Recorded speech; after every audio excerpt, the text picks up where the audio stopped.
Genuine masculinity is not out here to hurt people. It's absolutely the opposite. It's out here to protect.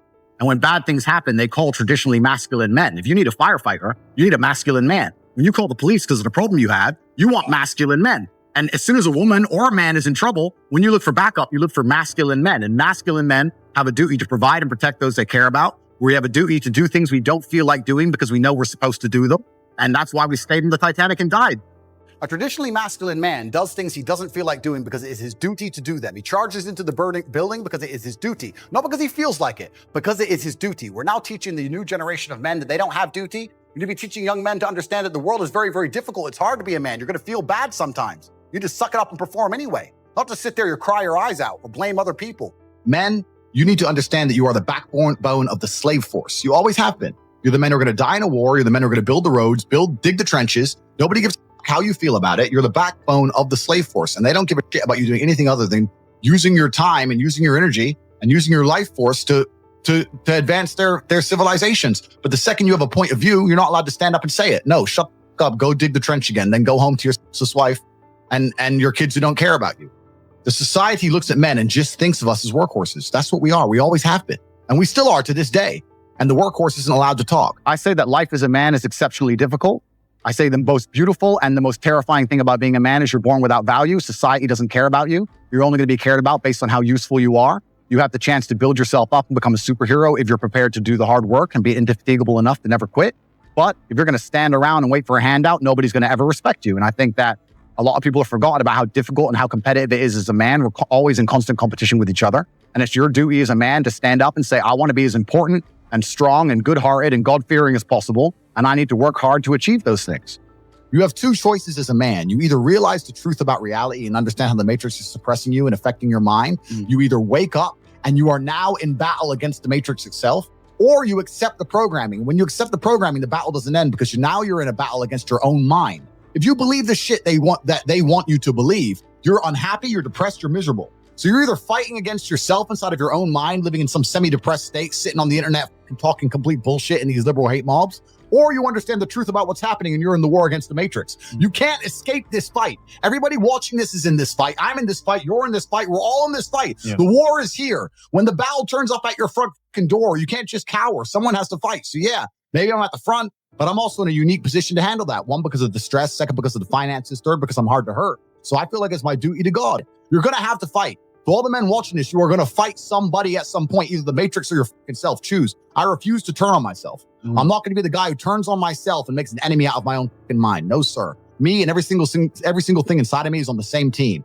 And when the enemy appears, then it's on. If it's on, it's on. That's the game. I say to men, listen, you need to become as strong as possible. You need to make a bunch of money. You need to prepare. You need to have 7 passports in 7 different countries. And you just start sitting there getting paranoid and panicking and getting things done. This is why I push masculine excellence, because when they come for you, when they come for us all, if you have no weapons to defend yourself, you're going to be one of the 12,000 in the ditch. So you're going to be numbers. At least when they kill me, they know who they killed.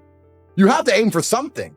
I don't think any man who wakes up and accepts the garbage that the Matrix tells them, that, yeah, it's okay to be depressed, like we just talked about. Yeah, you should be running around doing perkies and Adderall and consuming porn and sleeping with a bunch of hoes. And yeah, go to school and get an education and get in debt, and then go get a mortgage and get in debt, and then 9 to 5 and just slave away, and you'll be retired when you're 74. It's going to be fine. All the things they push, all the standardized mechanisms that a man's supposed to live his life by, I believe lead to crippling depression and sadness anyway. I don't think that makes anyone happy. So this war is twofold. You can either fight against the system and be its enemy like I am, or you can accept the system and then you're going to be fighting against yourself. If you're the kind of person who searches for happiness, whether male or female, in my experience, people who search for happiness end up doing hedonistic, temporary, stupid things. When I find men who search to feel proud of themselves, I want people to be proud of me, and I want to be proud of myself, and I want to be respected. They often delay happiness. They often go through very difficult things and build things which are beautiful or build things which are difficult to do. They often go to the other side of fear to feel that pride. I did it. I faced my fear. I did it. Yeah. So I think as a man, searching for pride or searching to feel proud is a pretty positive mindset for masculine achievement. If you choose pride over happiness, you're going to make decisions that you're proud of and that people around you are proud of. And it's going to be better for yourself and better for society and better for everyone who loves you, everyone you care about. Completely. I think the best thing a man can do is wake up and say, what can I do that's going to make me proud of myself and other people are proud of? But I just say if you were to take a man and say, how would you make your parents, your girlfriend, and yourself proud of you? And then I have to sit here and analyze myself. Is pride the driving vehicle for me? Like, why do I even do what I do? Like, do I feel proud of myself when I awaken people to how the matrix works? Well, yes.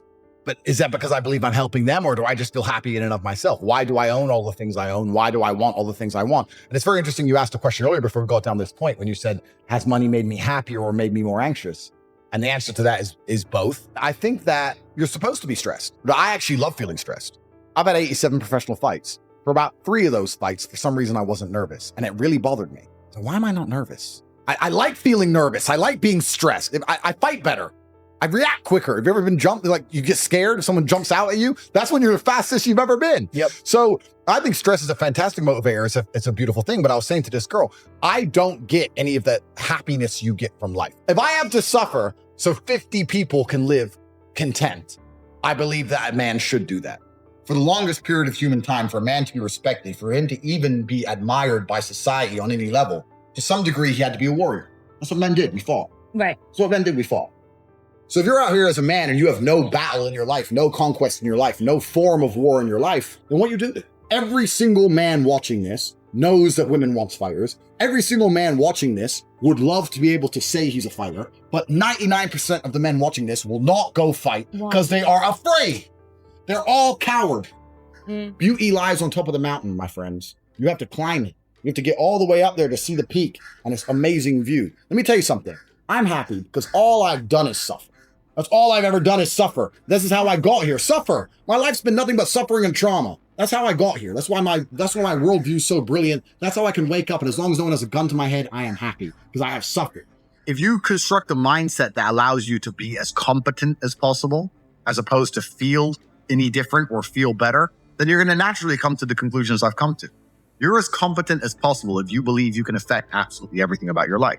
You're as competent as possible if you believe absolutely everything that's happened to you, whether good or bad, is completely your fault.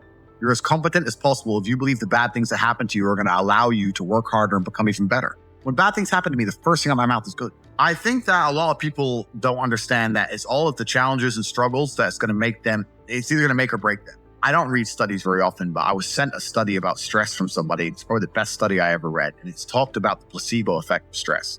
And it said that they took some of the most stressed people in the world, CEOs, etc. And the ones who believed that stress was really bad for them were dying earlier because of the cortisol inside of their blood. And they said stress is really bad for them, they're having heart attacks. But the ones who believed that stress was good for them and it made them perform, I perform under pressure, stress is good for me, they were living long. So the same drug inside of their blood, how they framed it inside of their mind had different effects on their body. So from that point onwards, even though I already thought this way, I knew I was the right way. I knew it was the right way to think innate. So I've done pretty good in life that way. But this confirmed it. Every time I feel stressed or under pressure, I get excited. I hate to not be stressed. I wake up and I'm like, everything's fucked. Good. Yes. Like, that's just how I am, right? But it's how you adopt. It's how you look at the problems and how you use them to fuel you. So the question was, what's the problem for the average man today? What's the biggest problem? I think there's a whole host of problems. But what you have to do is frame it inside of your mind and understand that all of those problems are going to allow you, give you the fuel, the unlimited motivation that you need to become a successful and beautiful individual if you frame it in the right way. If you take a man and give him a life shielded from problems that he never has any to face, I guarantee you he's terrible at being a man. The best men in the world have gone through shit. That's why women love scars. They didn't kill you. That's the whole point of it, right? So the best thing you can do as a man is look and go, okay, this is hard, this is hard, this is hard, this is hard. I feel negative because these are all so difficult. I'm struggling with X, Y, Z. Let me internalize all of that and turn it into a superpower. Let me become genuinely uncomfortable with my situation in life and go and fix things. Because like I said, the universe is absolutely and utterly very giving. And if you truly hated being in the position you were in, you wouldn't be there very long. So I think that the number one problem with the world today and the biggest problem that men face isn't the problems themselves. It's just the way that they've been taught to mentally frame issues. People think when bad things happen to them that somehow they're a victim to the universe and bad things only happen to me and this is so terrible. They don't understand that bad things happen to everybody. And the most successful person you know had all those probably, maybe even worse, at least the same bad things happen to them. They just framed it differently and used it. That's the difference. So I don't pray for an easy life. I pray for a life of difficulty that allows me to become a better and better person. I pray to become more competent to handle problems. I pray to put myself in a position where if the mass media machine attempts its very best to destroy my life, I can laugh and smile from my villa in Dubai. This is who I pray to become. I don't pray that nobody hurts me. I pray to be able to fight. So it's just a different mentality.